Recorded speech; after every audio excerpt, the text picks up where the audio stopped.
Before we begin, I gotta do one quick thing. I gotta play this. This podcast may contain explicit language, mature topics, and possible spoilers. Listener discretion is advised. And then I also gotta do this. I bet it's in here. From the art house to the multiplex, physical media, and streaming. Welcome to the Cinema Recall Podcast.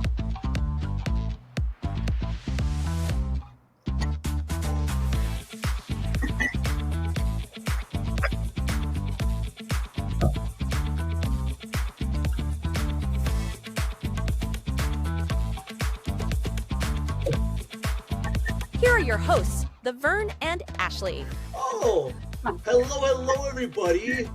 Welcome to our live show, Cinema Recall Podcast. I am the Vern. Joining me is the wonderful, fun-loving, beautiful Ashley Rock. Hello. Hi. Good morning. How have you? Good morning. Yes. So I'm letting you all know that each week I'm going to be doing a little live show Friday at around this time, and Ashley will be able to join me, or she may not be able to join me, depending on the day and the situation and her work or whatnot. But I'm glad you're here today. You never know with us. what kind of shit will pop up, right, Vern? Well, that's true. I mean, especially with your cat. I heard the little text before we started recording. You had issues with your cat. Which one was this that had the diarrhea? I don't know. Don't know. I don't know. No, I just saw it and smelled it, and I was like, somebody had a problem.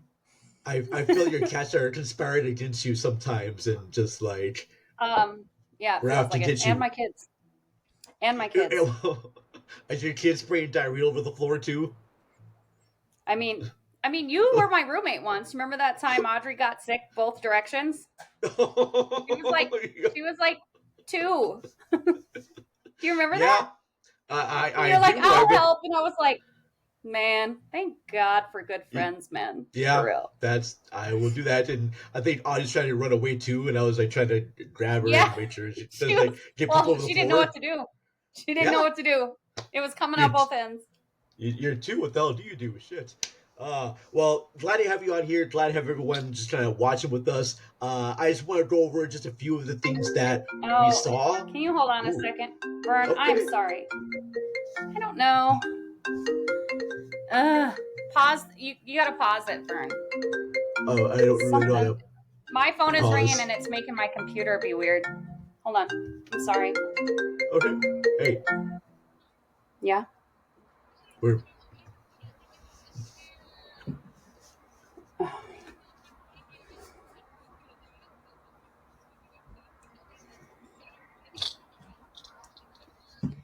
I'm okay. Well, just so you know, I'm on a live podcast right now. But hey, you know, things come up, right? This is my other daughter. This is my 17-year-old. She can't find her phone, so I need to look up her location. One moment. Okay, well, this would be the same part of the show. There, someone lost their phone. There's like drama going on in the beginning of the podcast here. Izzy lost her phone.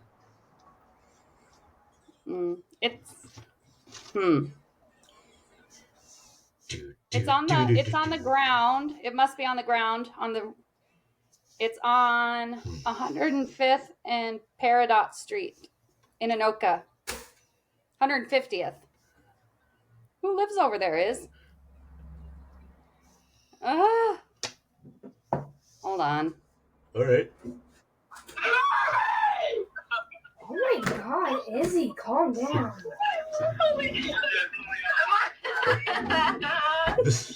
What's going on? Tom, you're glittering, but just send me a screenshot, please. Okay. Okay, I love you, bye. I'm gonna laugh so hard if Izzy can't find her phone. Okay, bye. It's probably in her pocket somewhere. My gosh.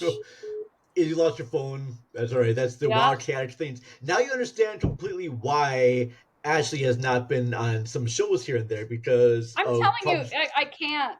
It's just, it's always something. It's always something. Something goes on. You've been something perfectly like today. But I do want to announce real quickly while you're finding that, you're looking stuff for the phone.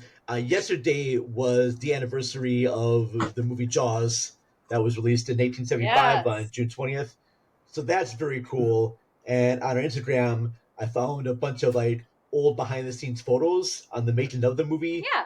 from this day in horror. And I'm just going to show you just some of my Jaws collections right there. Very cool stuff. I even have a Jaws lunchbox. You have all the Jaws things. And I got no swimming. Jaws socks. The Jaws lunchbox, and I think the Jaws socks and whatnot, and the Quint action figure. My good friends Danelle and Jordan got those for me, so that was very nice of them. That's very nice. But yeah, but I remember Jaws being a movie that scared the crap out of me when I was a kid.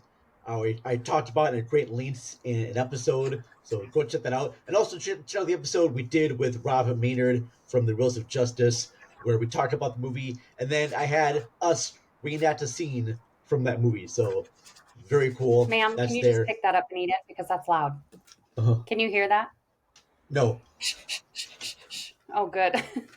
My daughter's eating her breakfast, and she's being really aggressive about cutting up her waffles. I'm sorry, I can't cut up waffles. Hi, Vern. Hi, Charlie. Hi. Well, but yeah, so got Jaws there. And I was going to ask you, Ash, have you seen anything have you seen anything or heard anything recently you want to talk about? Any new shows, any movies? I got a bunch of movies I want to talk about, but I'm asking you first. Gosh.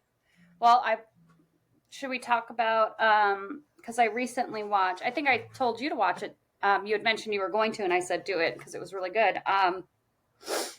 The Hitman. I did watch The Hitman, and I thoroughly enjoyed that movie. It? I did. Yeah, I really like that guy. He can play an array of characters. I really think he's cool. When watching it, I got the sort of vibe of like Fletch when watching it. Yeah. Just the way that he can be different characters. And I should tell listeners out there, watchers out there, if you don't know what Hitman is about, Glenn Powell plays a high school teacher who... No, I think he's a college professor. Is he a college professor? He's a college professor, and he does part-time work with police, doing like tech work for the police. And then he gets hired to be a pretend hitman. So when people hire a hitman to commit murder, they find him, but he's working for the police undercover, and he exposes people for their crimes. And then he meets a lovely young woman who wants to kill her abusive boyfriend, and they start a relationship together, and it was fun. It was darkly comic. It was a really fun movie. I thought both the actors... The ending was a surprise for me. Okay, really? Because they get in all sorts of predicaments, and I was like, yeah, I wasn't expecting that ending for real. You're expecting those two. Okay, fair enough. I don't say kind anything. of was.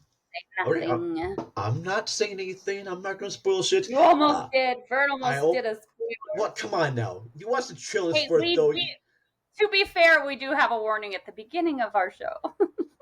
There may be spoilers. There may be spoilers here. It's one of those movies where you kind of expect the ending, but you like it despite that. Yeah. But I also watched another movie with Glenn Powell that I didn't like as much as Hitman.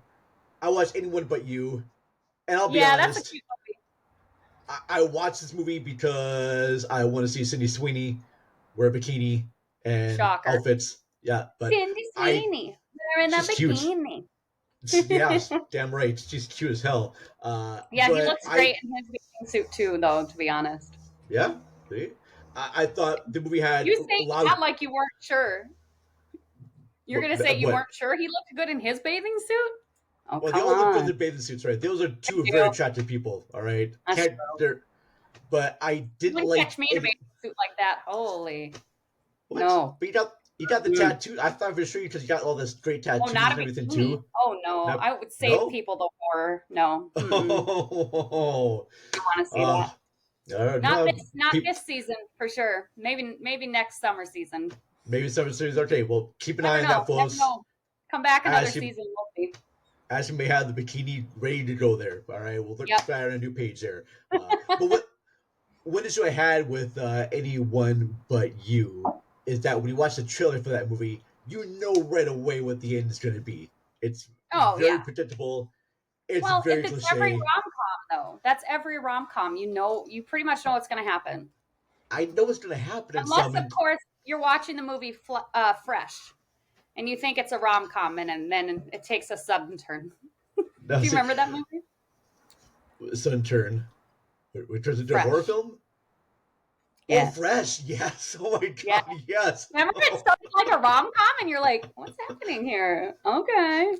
Yeah, that was a good one. That was a good turn. That was a very fun turn.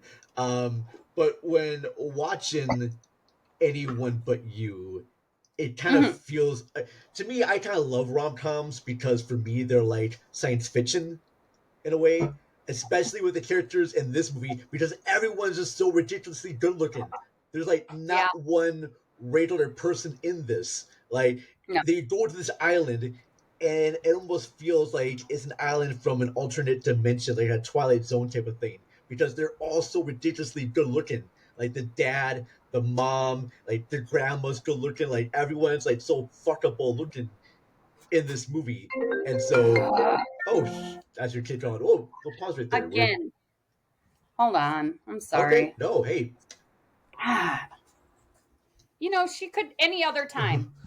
Any other time she could text me or not talk to me at all, but she needs me, Mom's gotta do what mom's gotta do. Dude, I'm in the middle of a podcast, and when you call, it turns down my screen. I don't care. It's your crisis, not my crisis. Could you please step back? I can feel your body heat. It's fucking me up. Hi, Charlie. Mom, you need to show me and screenshot where my damn phone is because I can't find that shit anywhere. Oh, I sent it to your phone. Oh, no, sorry. I sent it to my phone. Because I'm just so used to I'm sorry. I didn't mean, I wasn't thinking. Oh. Okay, I'm sorry. Here. I didn't, well, I'm only laughing because I'm so dumb. I sent it to Lila's phone. I'm sorry. Oh my God, I'm going to kill myself. There, I sent them to Lila. I sent them to Lila. I will double check and make sure it hasn't moved. Mom, I'm going to die. My phone is not. No, it's still there. It's on the ground. It has to be on the ground because it's in the same spot. Oh, it's a horror movie in the center. Wow.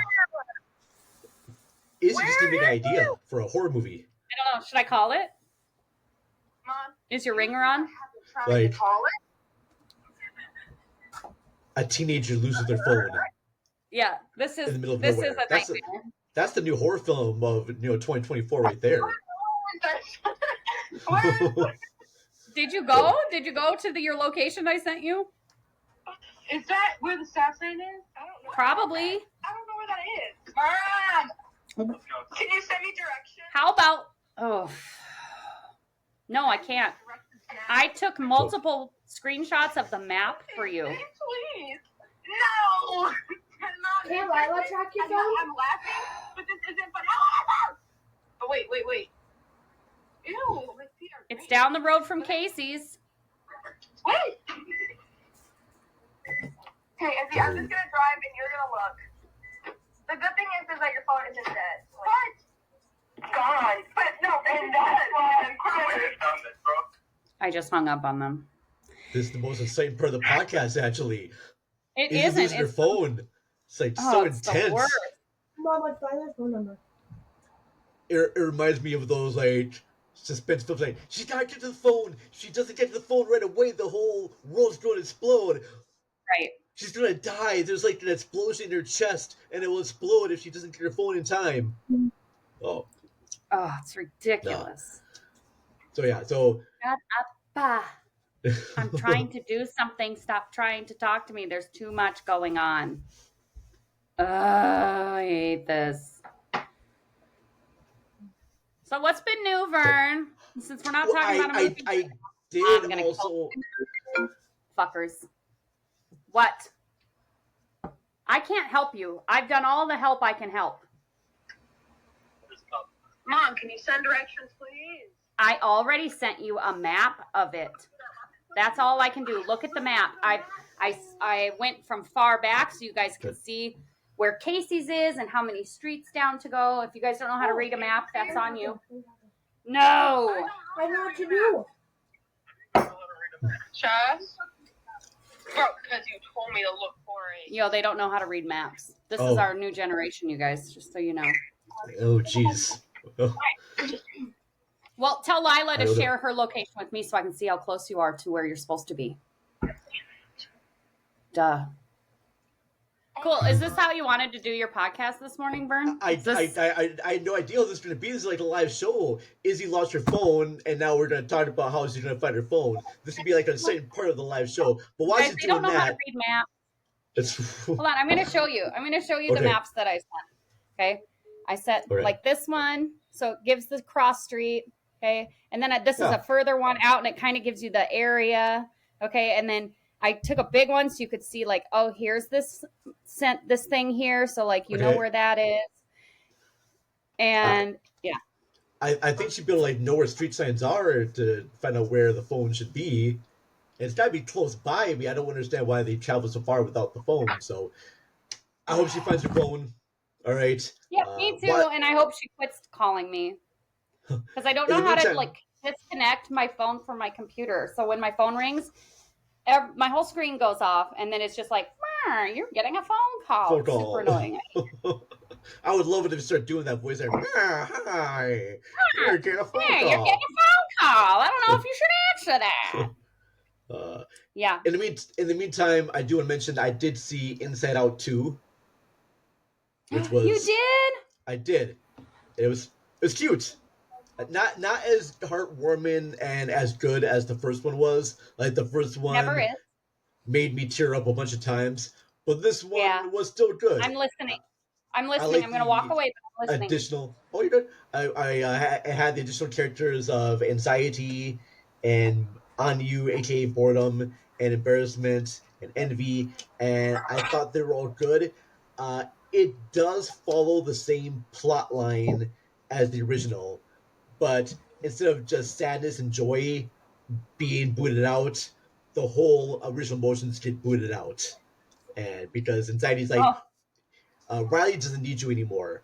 I like the fact, too, that even with all these characters, Pixar and Disney spends time on each one at a good length of time. Riley is now in hockey camp, and she wants to be the best hockey player.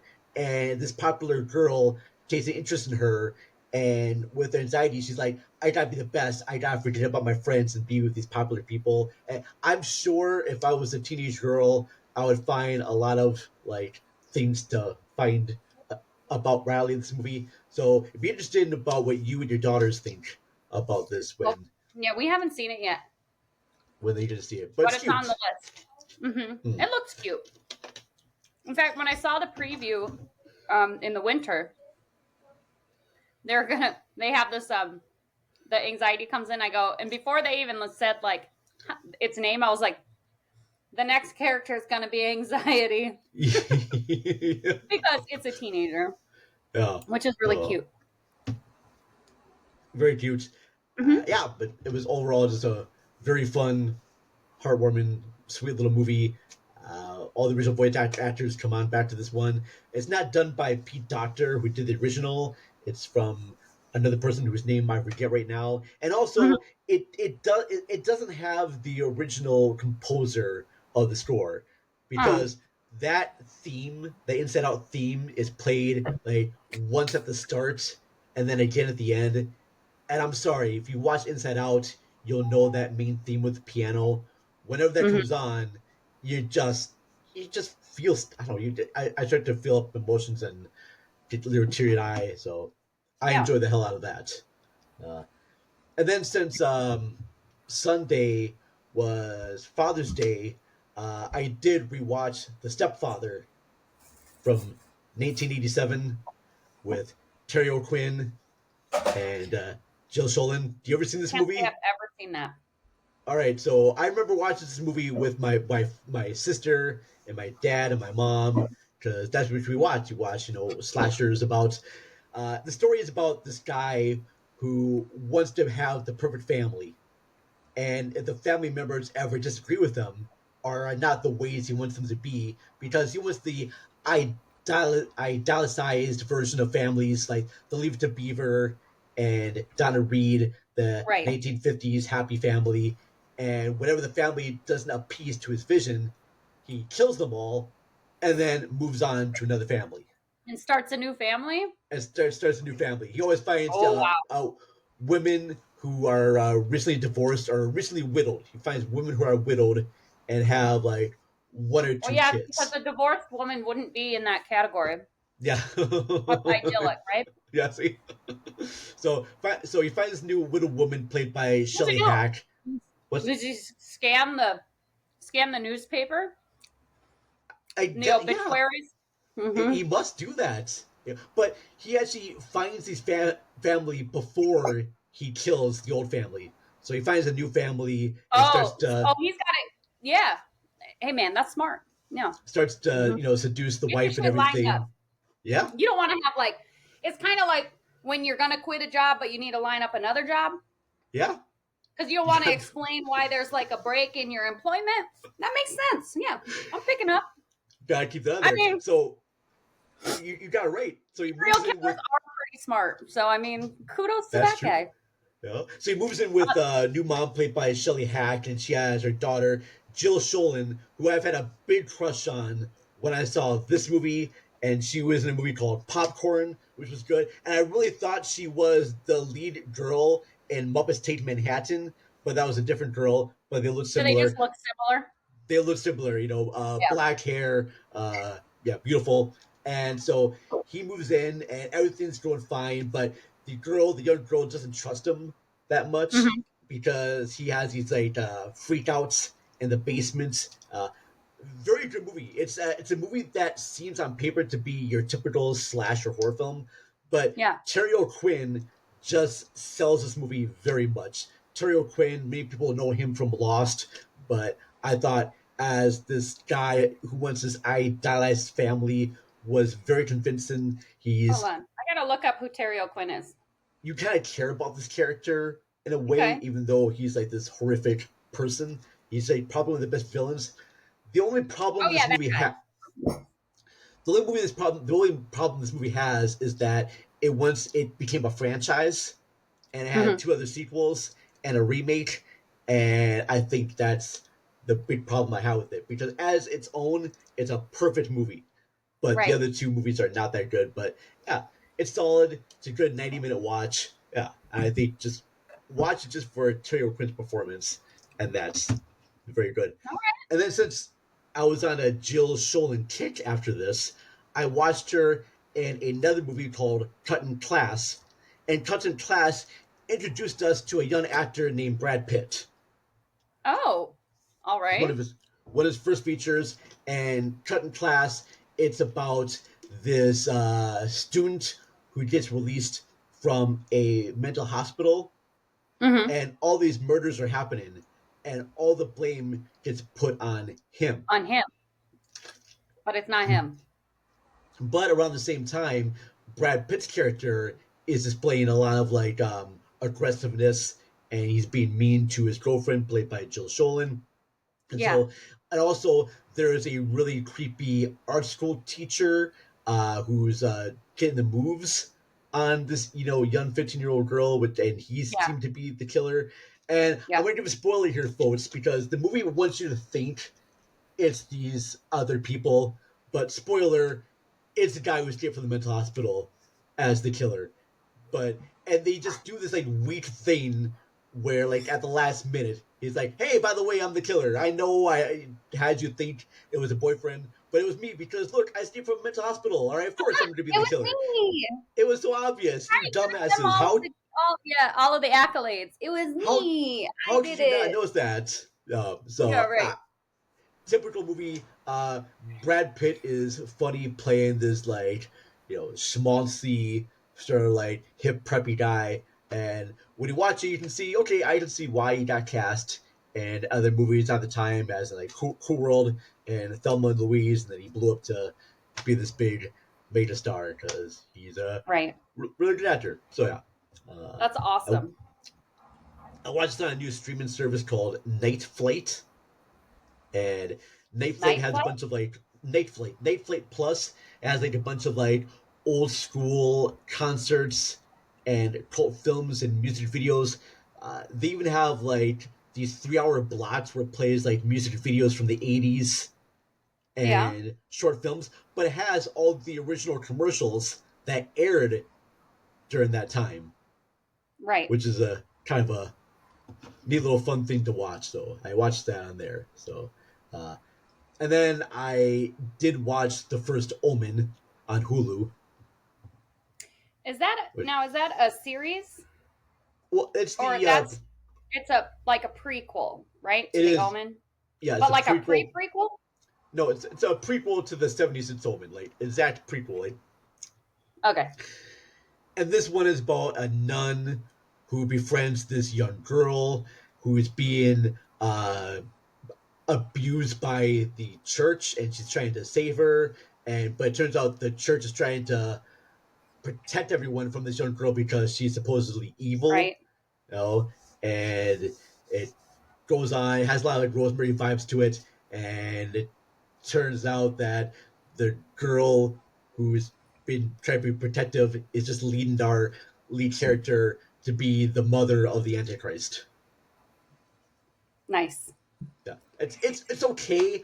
I just didn't think this movie needed to be a franchise. I know a lot of people were comparing The First Omen to a movie called Possession from 1981 with Isabelle Adjani and Sam Neill. If you haven't seen Possession, it's really good. It's like Sam Neill. Yeah, from Jurassic Park. I was gonna say, as soon as you said his name, I saw him looking at a Tyrannosaurus Rex. But Possession, it's basically, if you ever seen the movie, it's like Kramer versus Kramer if directed by H.P. Lovecraft. Because it's about these two people who are having a divorce because the man believes his wife is cheating on someone, and she is, but she's cheating on him with basically a mutant creature. And yeah, it's... Hold on, I'm sorry. No, I am listening. No, I hear you. So yeah, there's a scene that happens in The First Omen that is homage to a scene from Possession, and that was a cool thing to see. But that's the only similarities I can see in that. Right. She still hasn't found her phone. Update. She hasn't found her phone. All right. She still hasn't found it. I gave her the closest address. Well, and then I just got a message from my ex-husband. Please tell me she found that phone. He just bought it like last week. Oh, jeez. Well, I mean, sometimes things get lost, right? They do sometimes. Still annoying. Do you mind quickly, though? I'm going to do just a quick little break here. Great, because they're calling me again. All right, so... They don't give two shits that I told them I'm busy. They don't care. What? We got to take a short break, but Cinema Recall I don't will be fucking right know back where your after phone these is. ad spots. I sent you the address and I sent you some map locations. Send me the address. The address, the closest address that there is to it. Yep. Plug it into your Google and go find it. And I told you to quit calling me because I'm on a podcast and it keeps breaking up my fucking recording. Not my problem that you lost your phone. I'm okay. I can't do anything about that. I gave you all the information I have. It hasn't moved since you told me that you lost it. Put in the address I gave you and everybody get out of the car and look everywhere. Maybe it went down a drain sewer. I don't know. Everybody get out of the car and look. Go to that location, park the car, and everybody go look. I don't know what the heck you're doing, but go find it. Please stop calling me. You can text me. Nope, because you're interrupting my podcast and it's really rude. Hang up on me then. Okay, bye. All right. We got to take a short break, But Cinema Recall will be right back after these ad spots.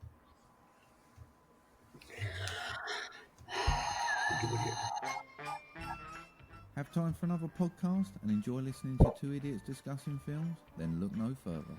We are Movie Drone Podcast, two mates sitting down to discuss new releases, nostalgic films, and anything and everything in between. He's Steve. And he's Mark. Together we answer listener questions and set each other homework, giving each other a film to watch that the other hasn't seen, in the hope of unearthing hidden gems. I want to be their friends. You can download us on iTunes, Oh, Mark and Steve are great. as well as Google searches to find us on loads of different platforms. Or email moviedronepodcast@hotmail.com. I think that's all. No chance, mate. Huh? You've forgotten everyone's favourite feature, Mark's movie impressions. Oh, I hope you've forgotten it too, to be honest. No chance of that, mate. You think you should do one. I hate you. Come on, mate. Show 'em what you got.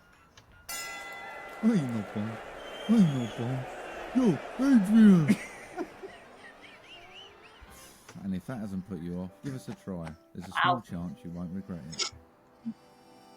I just want to talk to them and listen to their accent. Get access to episodes early, uncut video footage, and bonus shows by becoming a Patreon member.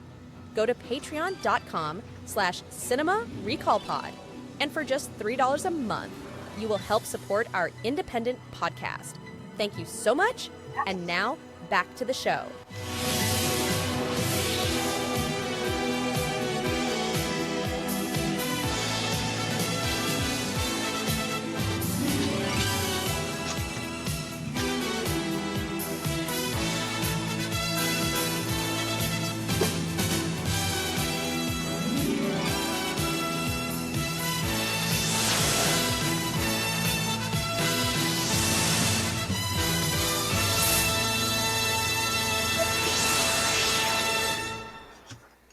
Welcome back, everyone.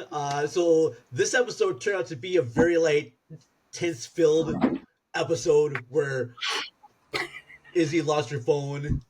Did you notice? I lost some light over here. Did you notice that? I did a little bit there. No, because one of my cats is fucking around over there and unplugged my lights. I can't win, Vern. Cats are pooping everywhere. All right. Sitting on the floor. My kid's losing her phone. My other kid's trying to poke her head in and be part of it. Okay, well, Charlie's good people. All right, they're all good people. I know, but she's a pain in the butt. Your house is very chaotic. You have a very chaotic life going on there. Like your life could be a sitcom. Do you remember the show from the '90s called Grace Under Fire? Yes, I loved that show. It was so good. That's me, except I don't know, add a couple lines of fucking smack. You see, Stag gets the laugh track on there too. I don't do smack, you guys. Smack, I don't. I'm just saying. If you could envision. Look at this. You got a sitcom. See this? I see that. See this? And it goes like this. I need a facelift. You guys send me some money, okay? Your face looks good. I just need a little. You guys send me some money. Let's. Don't put too much facelift. I don't want your face to be plastic, all right? Don't get your This is what I want. Just kidding. You want your face to be molded on. Hey! I felt like I looked like in the mouth. I feel like I look like the Joker a little bit. Oh. Like Jack Nicholson in the Joker. Speaking about the Joker, are you going to see the Joker 2 with Lady Gaga as Harley Quinn? I don't know, man. Looks way dumb. I'm tempted. I like the fact that they're... It looks so dumb, though. It looks so, I want to like it because it's a musical. And, but, here's the thing. Okay. The drastic difference between the first movie and the second movie. They're not even in the same fucking universe. It's weird. And so I'm those are two separate movies, they're not even I couldn't even say, it's Joker 1 and Joker 2. I couldn't. It's its own thing. It's fucking weird, man. I ain't for it. I like unless this. Unless I start seeing clips and I'm like, oh, these are pretty good. I like Lady Gaga. Mm-hmm. But like, how do I say this without sounding like a total cunt? Say it. I feel like some of the roles she takes are like way too much. Way too much. Okay. Like, it's like when you're like, hey, we should put on, like when you're a kid and you're like, Sizzy, Brenda, do you guys want to like do our own play? Yes, let's do our own play. And then they're like, okay, so let's write a script. And it's like this wild, crazy fever dream written by children. And I'm not saying it's bad writing, but it's like so over the top. And I feel like this is going to be so over the top. And like, at least the first Joker, you could see that as being like a real story. Sure. Like, yeah, like this guy's got mental illness and he sees things and he hears things and he has a shitty life. And he goes into like these little daydreams or whatever. But I feel like I think I'm understanding this movie coming up. It's like a fantastical musical, and I love musicals and like Singing in the Rain and shit like that. But sure. like, I don't know, man. It doesn't seem like it's in the same realm at all. And it's like putting me off. You think it's going to be way too over the top and very like gaudy and campy for the sake of being campy. That, but I rambled first. No, it's fine. You put all your thoughts together. I get I'm that. I'm going to plug this tight in. I'm listening. I'm into like really kind of like cheesy, even like bad, campy cinema. And if this goes in that route, I will probably have a good time watching it. It may be a complete train wreck, but it'll be a train wreck that I am going to enjoy watching that train wreck because I love kind of a good bad movie. And if it does go over the top, I like the fact too that this kind of makes a lot of like film bro dudes angry about the whole thing when you can just say, hey, it's just a movie. If you don't like it, you still have the first movie. I don't know. And I'm hoping the movie makes comments about the film bro dudes that like the first one. I don't know. 'Cause I love the first movie as well. And I like the fact that sequel is doing something completely different. It's taking a chance, and it may be a complete failure. Who knows? But in fact, this movie will be to Joker what Texas Chainsaw Massacre 2 was to the original. Because the original Texas Chainsaw Massacre is like this gritty, grimy horror film. Looks like almost like a snuff found footage. Texas Chainsaw Massacre 2 is completely hysterical. It's a satire on 80s consumerism. Yeah, it's... Can I tell you something? I've never seen either of those movies.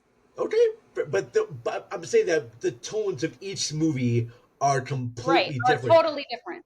Yeah. And they're directed by the same guy too, but in the second one, the comedy seems to be amped up more. Like in Evil Dead 2 versus Evil Dead. Like Evil Dead 2, the comedy's ramped up a little bit more.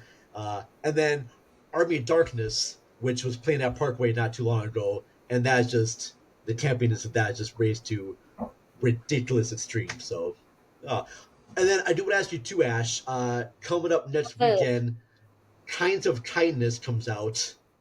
Oh. If you want to watch that. Well, you're going to have to wait. You're going to have to wait. Okay.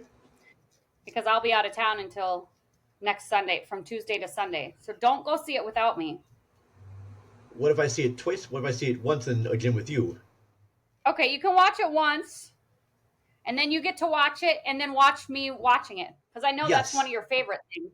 It's you get into movies. You are like really, especially if you watch movies, you get into it very much. Like when we watched the Fall Guy, that was a fun time because you were bopping around the songs. When we watched Top Gun Maverick, that was good. I think we watched. That was when that's when you first told me that you like watching me watch movies. Yeah. Because you like watching my reaction, which is kind of funny. You lean in. And then you lean back because I do. I'm like, I get really. But you know what? That's also, I've been told, like, even when like somebody's speaking to me, like, or we're having my face does a whole bunch of things. Like, I'm not just like, I'm like, my face does all of these things that I don't really recognize that they're doing. So I'm not surprised that the rest of me, bodily wise, like, my hands, my arms, my shoulder. Like, I'm not surprised that I do 1,000 other things that really give off how I'm feeling. It's kind of funny because I don't notice that at all. Oh, of course, plus, if you don't watch a movie with Ashley, she has one of the most infectious laughs that you hear. Yeah, it'll get you yelled at. If you do it too much, it'll get you yelled at. That's fair. It will tell you you're ruining the comedy they're trying to watch. You're really ruining this movie for everyone. You're ruining this comedy with your laughter. And before I forget too, I've got a homework assignment for you. All right. I hate homework. But it'll be a fun one, okay?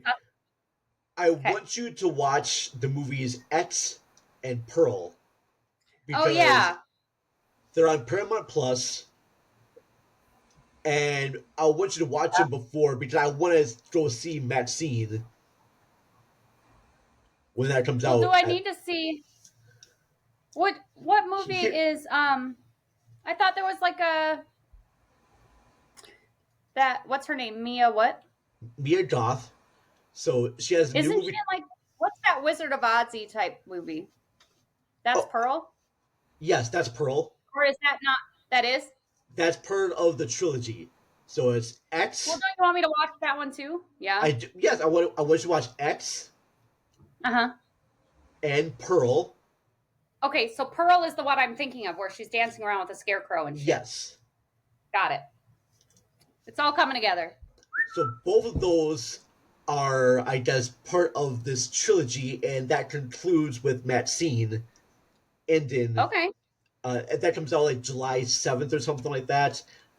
So X takes place in the 70s, and it's a tribute to old school like slasher horror films.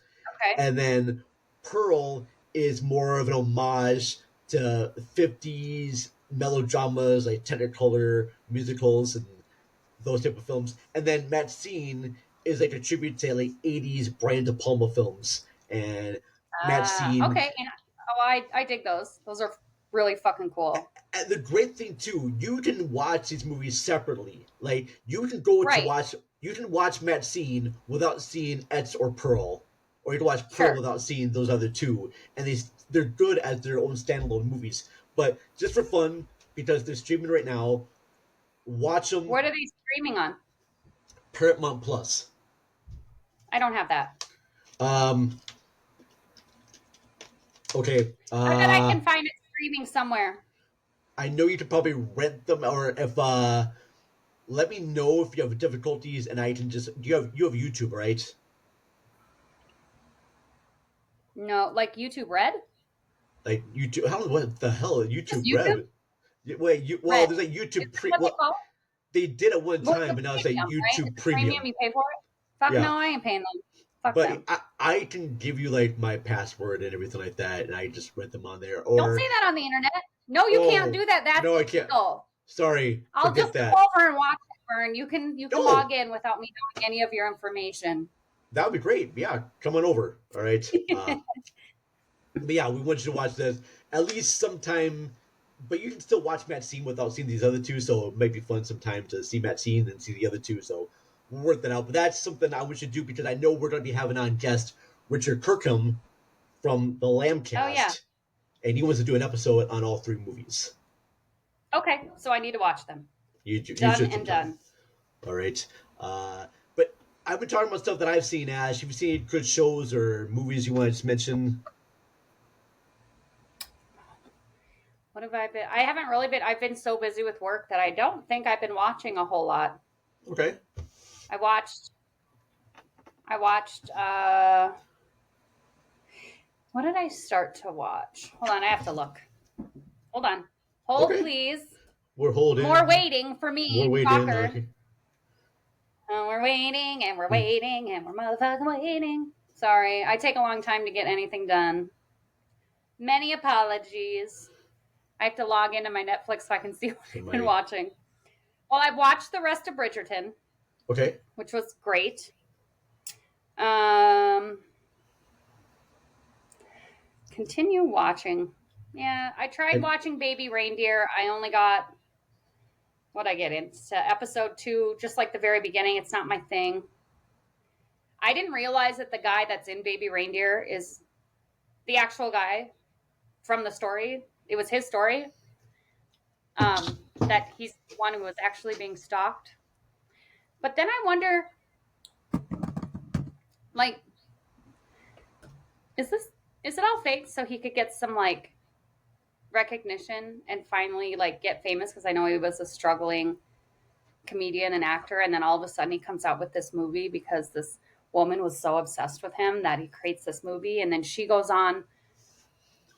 on a talk show and was like, he's the one that was harassing me, which if you believe that she's the crazy person, which maybe she is, because I guess they say that her like online profile is totally fake, like she doctors photos and stuff. But I don't know, the whole thing seems weird. But I haven't watched all of it. I don't know anything about it. Don't listen to me. I'm full of shit. No, I'm speculating, people. I'm speculating because I can't even get into the show enough to like, or do any research, because I can't even do my dishes on a regular rotation. So don't expect me to do hard hitting research. Well, I was surprised there was no actual. I fucking can't do it. I was surprised there's no actual real baby reindeers in this little show there. I've heard about it. I didn't understand, like, why is that? I've never heard of anybody.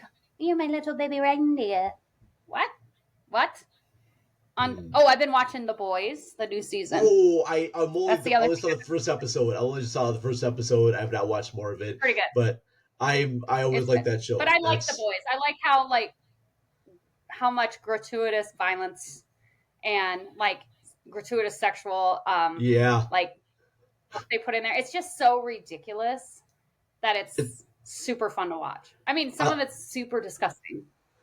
I like this. I like the fact that the marine guy, the mariner, the guy who talks to the fish, has like this relationship with an octopus, and it's hilarious. I know, and she finally gets a voice this season. Yeah, good for her, girl. Yes. Be strong right there. I know. I'm like, you can hear her talk, like legit. That was kind of fun that they like gave her a voice, because you're thinking the whole time, like, how does he like talk to these creatures, like telepathic? I mean, it is, right? But then we get to hear her talk, which is kind of funny. Like, just honestly, okay, I'll tell you something about the Deep. Okay. Which makes no sense to me. He's a coward. Yeah. Okay. He's a coward.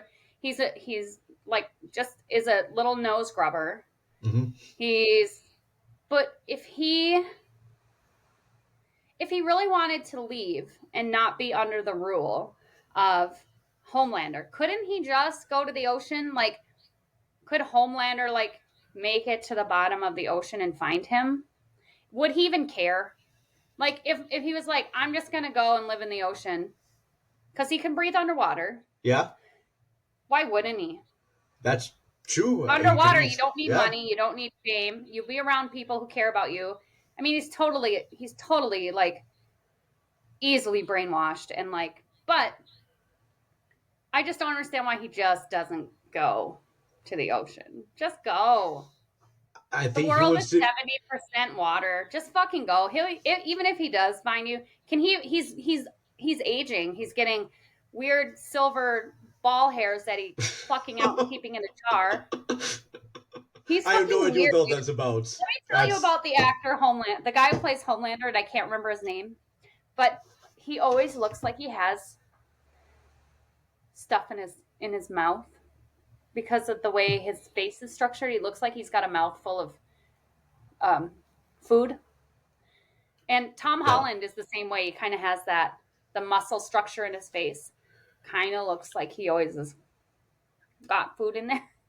I don't know. That guy plays Homelander so well that if they were to ever cast him in anything that wasn't a villain, I wouldn't be able to believe it.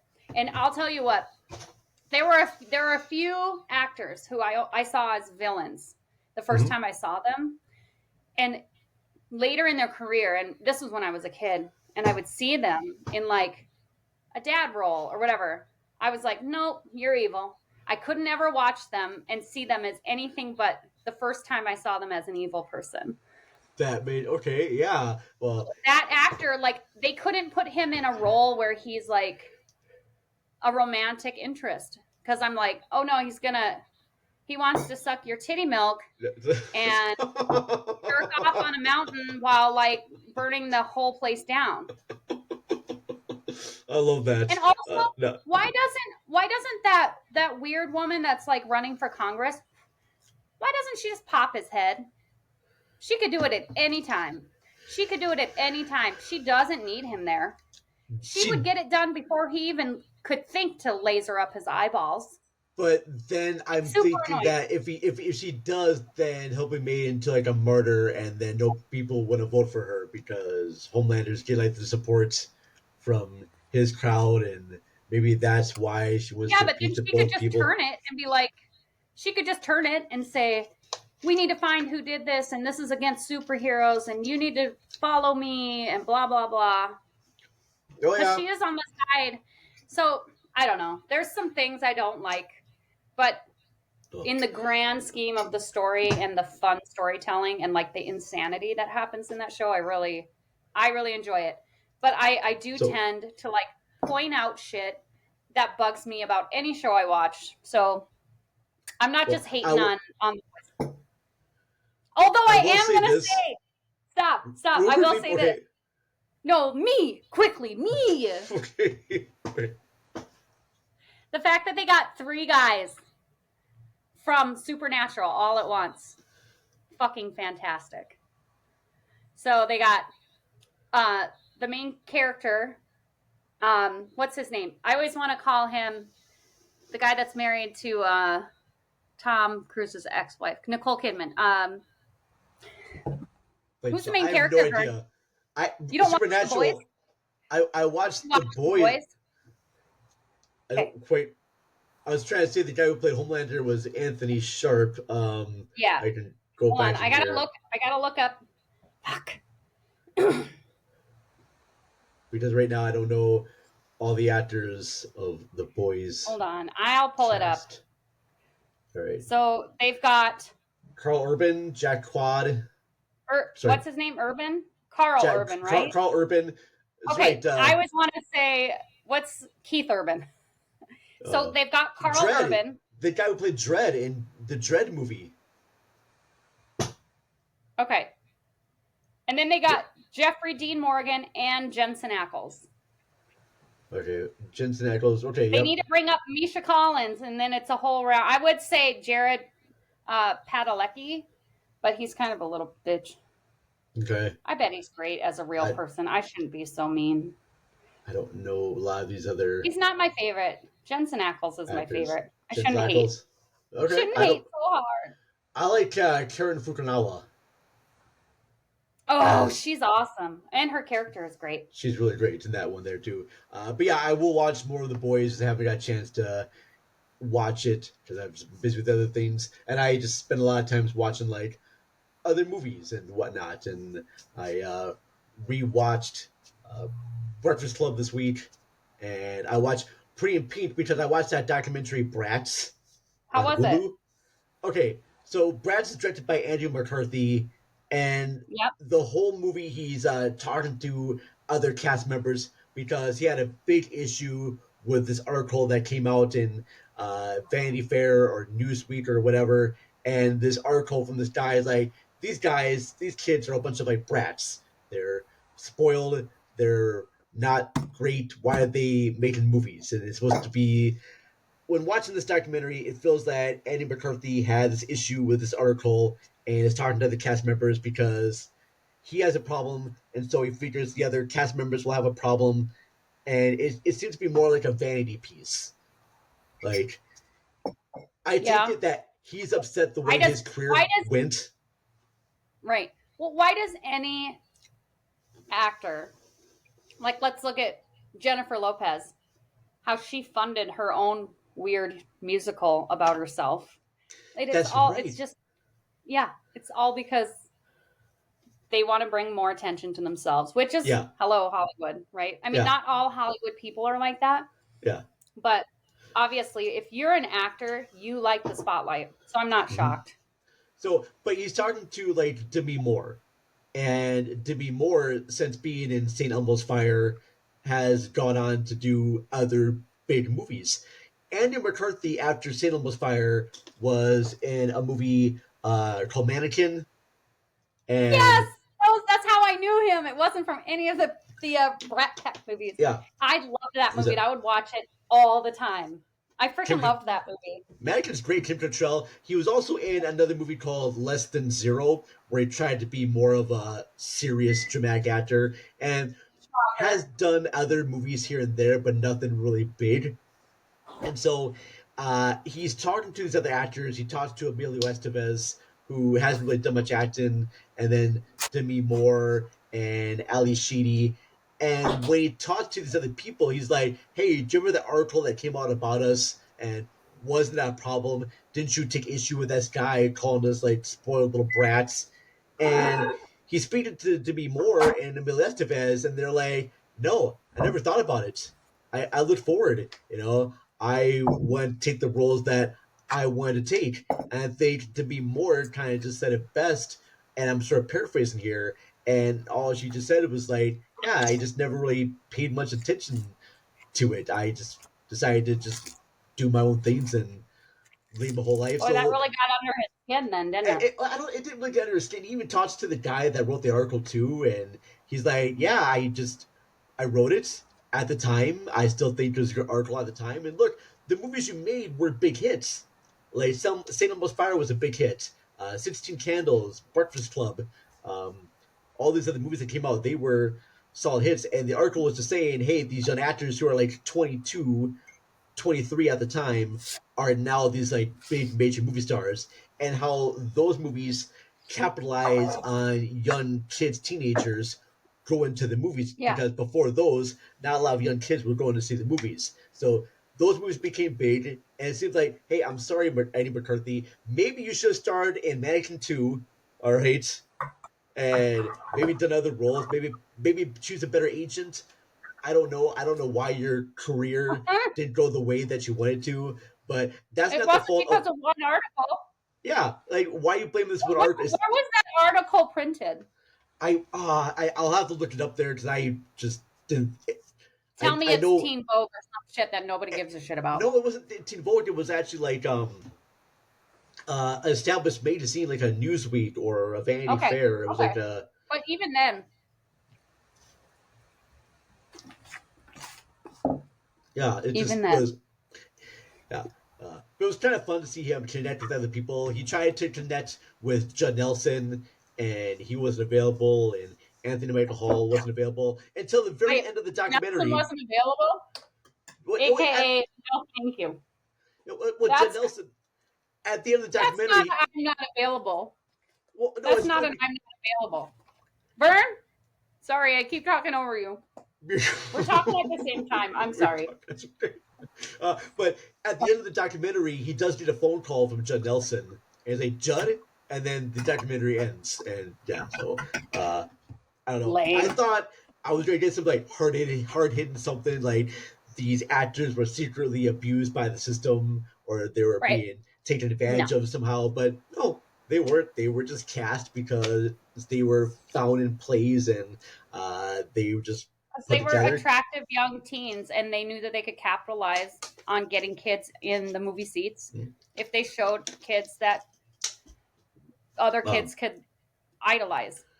I will say this, because I saw St. Elmo's Fire for the first time, and not that great of a movie. It was like watching Friends. If St. Elmo's Fire? Yeah. It was like watching Friends if they all did a bunch of cocaine and were just major assholes to each other. I've never seen it, but I've never ever I've never even known the plot, so I've never been interested. I only heard about it because it's like an 80s movie and Johnny Depp's in it, right? No. And Demi Moore? No, it's not. Demi Moore is in there. Yes, okay. Rob Lowe is in there, and Ali Sheedy and Andy McCarthy, and they play these friends who after high school graduation still become friends, but one guy lays a girl from someone else, and this other guy is cheating on his girlfriend before marriage, and just all these different like sitcom-y type plots, and it's kind of confusing. They're all kind of assholes, and yet you're supposed to like them. But then I went to rewatch The Breakfast Club because that had Ali Sheedy and Judd Nelson, And Ali Sheedy and Judd Nelson play a couple in St. Elmo's Fire. They're about ready to get married. And then in Breakfast Club, they're two different characters. And I like watching the actors be different people because in St. Elmo's Fire, Judd Nelson is like this preppy guy who starts working for a Republican Party and is very just like short hair. And then you see him in Breakfast Club as Bender with the hair and the clothes and just completely turn around. Then you got like Anthony Michael Hall and Emilio Estevez and Molly Ringwald. I love Breakfast Club. I think it's great. I did rewatch 16 Candles.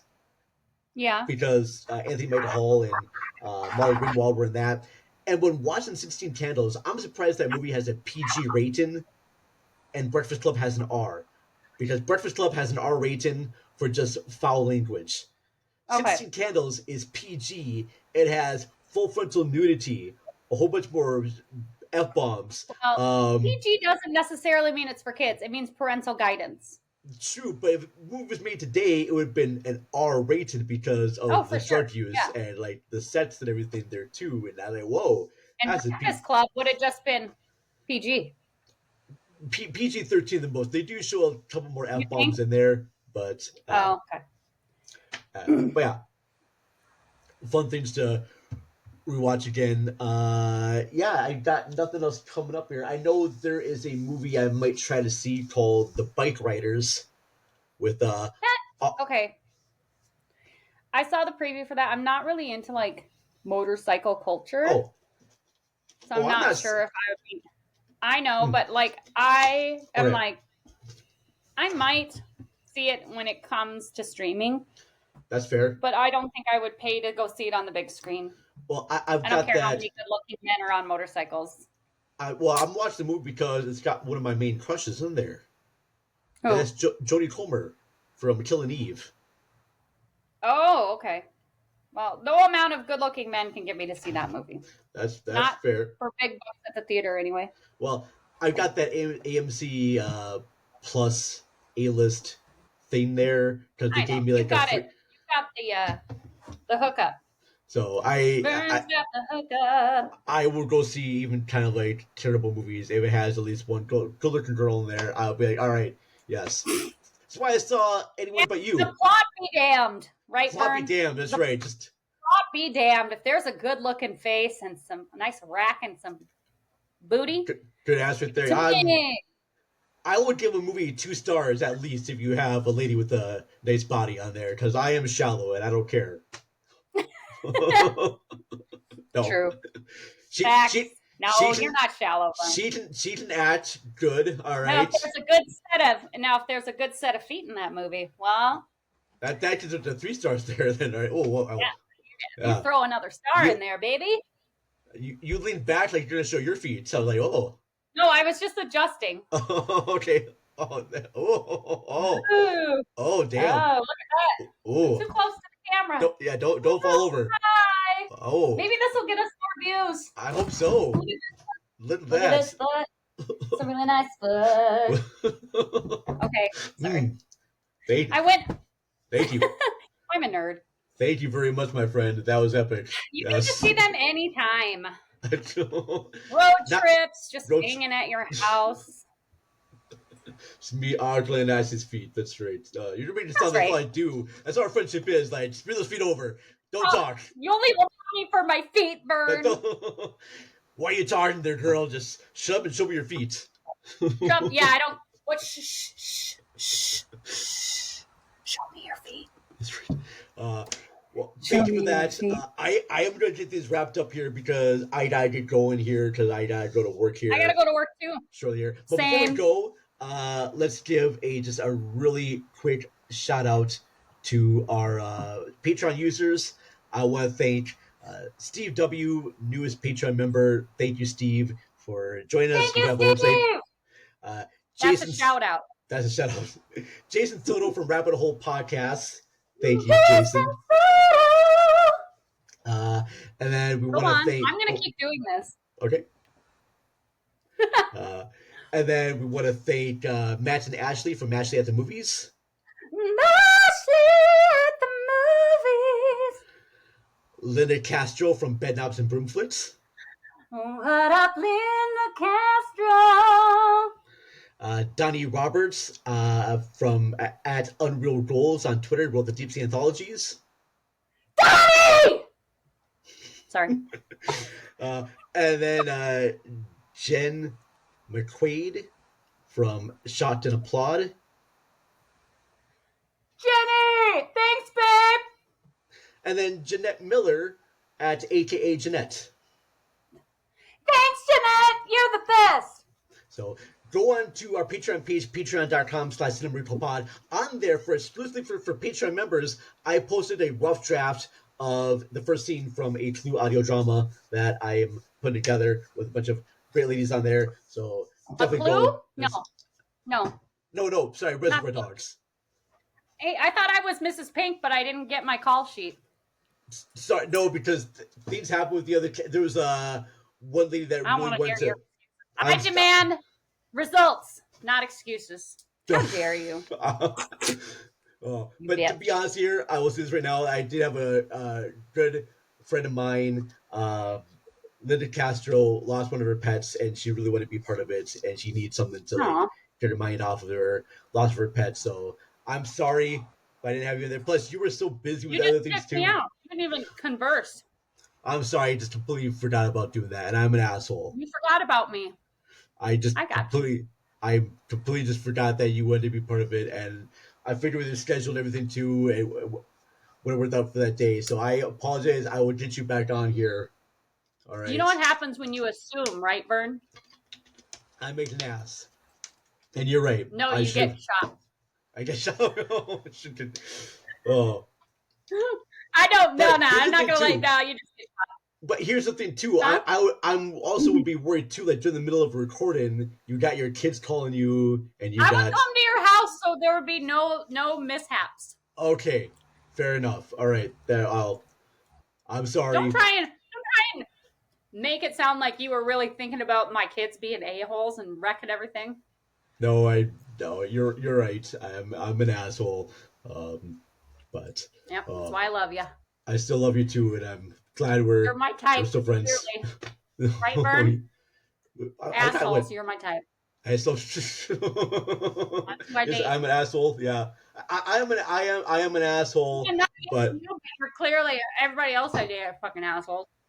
Well, see, we gotta get you out of that shit. All right, we gotta be both each other's like wingmen. I'm talking to somebody who's not an asshole right now. Okay. Well, hey, wish you luck with that, man. Pretty good. They're pretty solid dude. Okay. Well, hey, wish you all the best with that, my friend. So, yeah. I wish you all the best. I wish you. No, I don't know. Cool, man. Yeah. I do. That's a real cool thing to say, though, for real. Well, you know, like I do. Mm-hmm. I mean, I don't know how things are going to. I know. It just sounded like out of a greeting card. I wish you all the best, man. Yeah, but I don't know how. I have no idea. I have no idea how love goes. Sometimes I have no idea. Isn't that a song from the 80s? Well, I wish you all the best. Isn't that a song from the 80s? How love goes. Mm-hmm. You remember that song? I vaguely. Where do broken hearts go? That's what song it is. I do think one of these episodes. It just rocks something in my brain. Sorry. Okay, I'll let you go for real. I will say this though, before you do go to one of these episodes, you're gonna have to give me some like tips on online dating and where you go to find people.